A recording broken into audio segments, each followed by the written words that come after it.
ये आपके पास मोबाइल है? क्यों, आग क्यों लग रही है?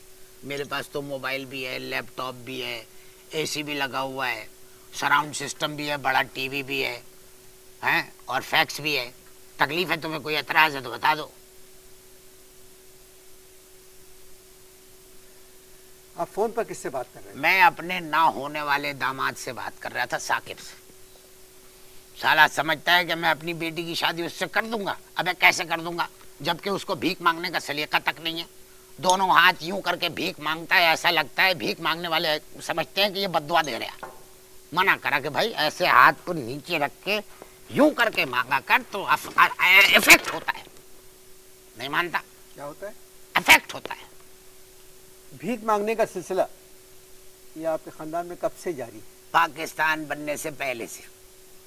जब पाकिस्तान बना तो हमारे दादा हम लोगों को देख के गाया करते थे, हम लाए हैं तूफान से कश्ती निकाल के, इस देश को रखना मेरे मंगतो संभाल के, डड मंगतो संभाल के, डड मंगतो संभाल के।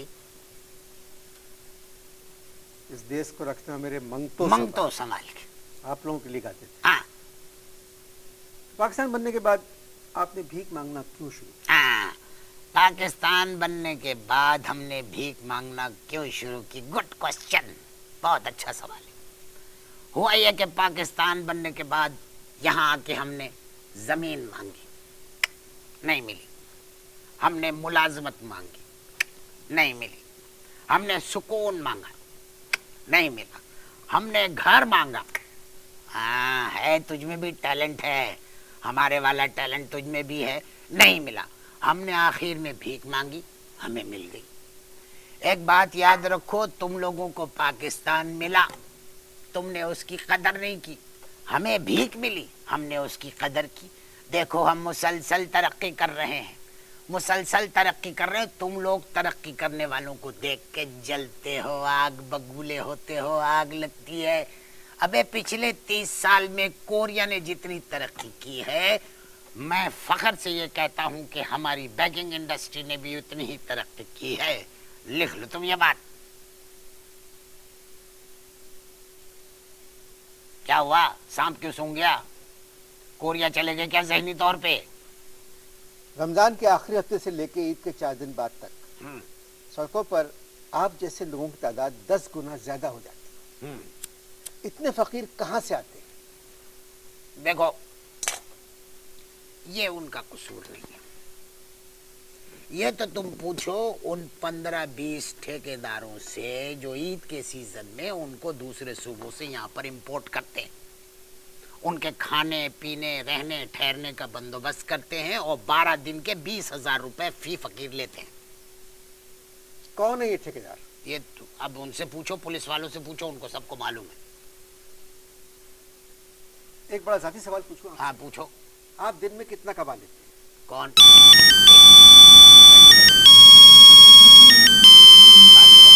जरा बीवी का फोन है, बंद कर दिया। कैसे बंद कर दूं? बहुत पैसे वाली है। एक मिनट। हेलो,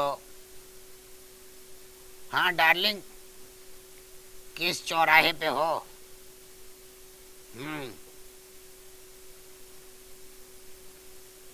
भाई मना किया ना मैंने तुमको, इसीलिए मना करता हूँ डार्लिंग कि कपड़ों पे छोटे छोटे शीशे लगे हुए लिबास नहीं पहनना चाहिए।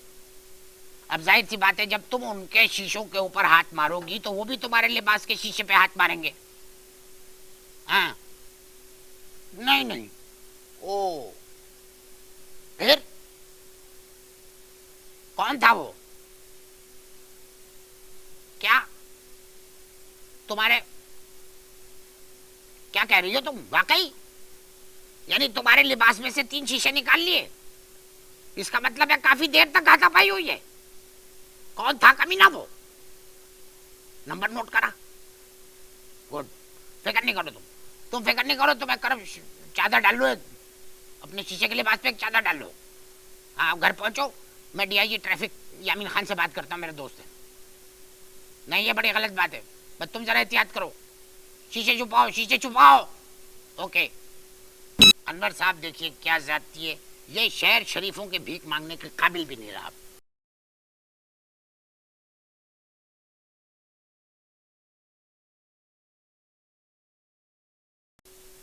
आपकी बेगम भी भीख मांगती है। जाहिर है भाई, महंगाई का ज़माना है, मिल बांट के भीख मांगेंगे तो घर चलता है। और औरतों के हुकूक इस मुल्क में ज़्यादा हैं, तो उनको हुकूक की वजह से भीख ज़्यादा मिलती है। हमारा जो सोसाइटी है मेल ओरिएंटेड सोसाइटी है। बिरयानी खाई थी आज। बच्चे हैं? हाँ, 3 हैं, 2 लड़के हैं 1 लड़की। अब ये लौंडों को देखो, इनका दिमाग ख़राब हो गया सालों का।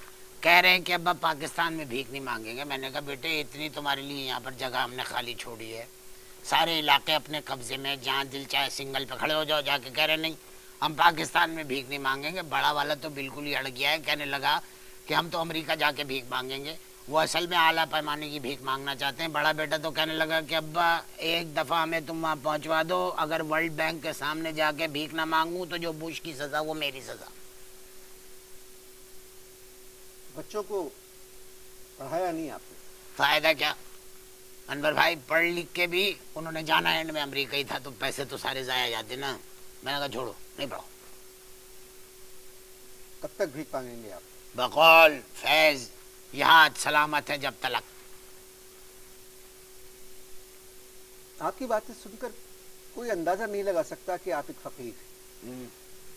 वैसे तेरी बातें सुन के भी कोई अंदाजा नहीं लगा सकता कि तुम पढ़े लिखे आदमी हो। बुरा मत मानना भाई। जो सवाल आपसे किया जाए आपसे उसका जवाब दें। जो जवाब मैं दिया आपका जाए, इंटरव्यू कर रहा हूँ, जो जवाब दिया जाए उस पे ही कायम रहो और वही सुनो। तुम अपना काम करो, मुझे अपना काम करने दो। अल्लाह का शुक्र है कि जो काम हम कर रहे हैं बड़े सलीके से कर रहे हैं, बड़ी हुनरमंदी से कर रहे हैं। नहीं, आप समझ नहीं रहे मेरी बात। हाँ, क्या समझाइए। मैंने आपसे एक सवाल किया था, हाँ, जिसका जवाब बिल्कुल गलत दिया। क्या? छोड़िए, छोड़ दीजिए। थोड़ी देर पहले आपने अपने ना होने वाले दामाद से कहा था, अरे किसका जिक्र छेड़ दिया? हाँ, कहा कि आस्तीन में हाथ छुपा लेना, हाँ, बिल्कुल कहा टांग गायब कर देना। था, तो ये कैसे मुमकिन है? बहुत इजी है, बहुत इजी है। किसी भी आर्थोपेडिक सर्जन के पास चले जाओ। हम तो अपनी सेफ्टी चाहते हैं ना, इसलिए पाकिस्तान के सबसे बड़े आर्थोपेडिक सर्जन है डॉक्टर मोहम्मद अली शाह। उनके कने चले जाते हैं, 25,000 रुपीज़ दे देते हैं।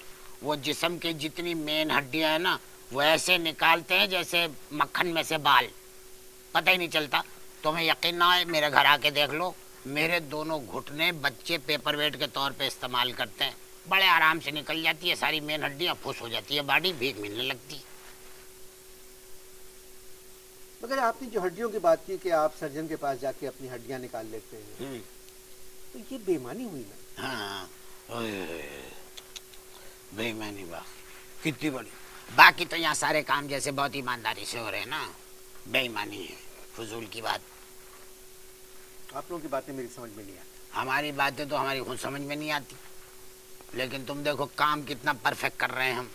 एक सदा लगती है, मेरा ख्याल है अगर झूठ ना बुलवाए खुदा, 1400-1500 रुपये डेली की इनकम है। और तुम्हें क्या मिलता होगा? 1400-1500 पूरे महीने के मिलते होंगे, एक प्रोग्राम के मिलते होंगे। हमें एक दिन में 1500 रुपये लगा लो तुम, 45,000 रुपये महीना तो एक आदमी कमा रहा है। शुक्र भेजते हैं अल्लाह का। ईद पर जो फकीर कराची आए थे, हाँ, वो चले गए वापस? कहाँ? तुम्हारा दिमाग खराब हो गया है। कराची आने के बाद कोई मिलता है भाई? सब गुम हो गए। क्या मतलब? कराची आके सारे फकीर गुम हो गए, बिल्कुल उसी तरह गुम हो गए जिस तरह जापान में जाके हमारी फुटबॉल की टीम नहीं गुम हो गई थी, और ये जितने बैंड बाजे वाले थे ये अमेरिका जाके गुम हो गए थे। इसी तरह कराची में सारे फकीर गुम हो गए भाई। कराची ऐसी जगह पर है, एक ऐसी जगह है और इतना माल है यहाँ पर कि एक दफ़ा जो यहाँ आता है यहाँ से जाने का नाम नहीं लेता भाई। थोड़े दिनों की बात है, कराची से सारे फकीर खत्म हो जाए। मुझे तो ये लग रहा है कि थोड़े दिनों की बात है, कराची में 1 करोड़ फकीर होंगे। एक भीख मांगने वाला दूसरे भीख मांगने वाले को भीख दे रहा होगा, ये होगा।